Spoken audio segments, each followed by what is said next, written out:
ल साथीहरु अहिले चाहिँ फेरि मुगलिनमा चाहिँ अहिले पहिरो खसेर जाम परिरहेको छ र म तपाईहरुलाई चाहिँ मुगलिन कहाँ थियौ म जाम खसेको भनेर चाहिँ म त्यो देखाउन गइरहेको छु है साथीभाइहरु।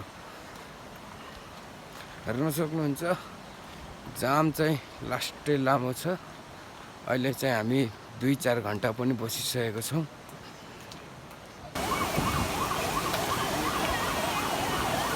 ल साथीहरु मुगलिनमा चाहिँ पहिरो खसेको जाम के हो कसो हो भनेर खान्नुभयो होला र म चाहिँ अहिले मुगलिनको जाम देखाउने छु। यो को यार हेलो के छ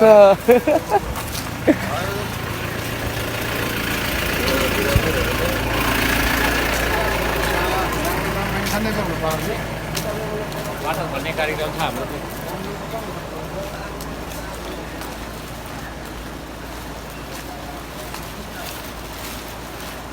ल साथीहरु मुगलिनमा पहिरो खसेर रुख पनि ढलिएको छ।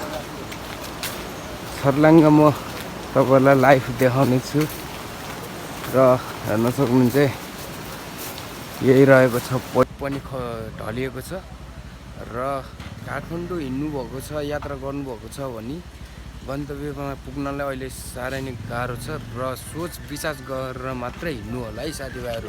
हेर्न सक्नुहुन्छ यो रहेको छ पहिरो र यही चाहिँ अहिले चाहिँ रुख पनि दुईटा ढलिएको छ।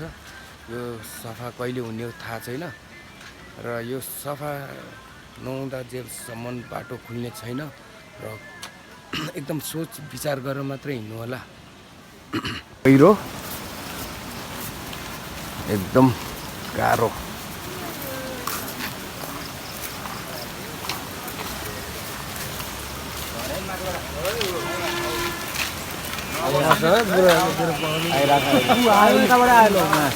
ल पहिरो खसेर एकदम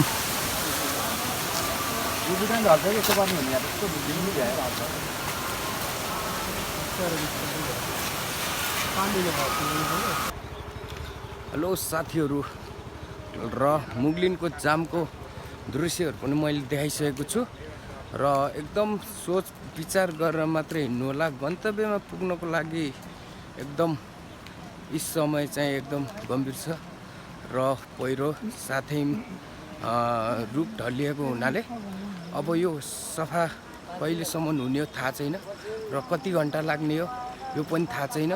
त्यही भएर गन्तव्यमा पुग्नलाई एकदम गाह्रो छ र काठमाडौँ यात्रा कसैले गर्नुभएको छ भने सोच विचार गरेर मात्रै हिँड्नु होला भन्नु म आग्रह गर्न चाहन्छु मेरो साथीभाइहरुलाई है।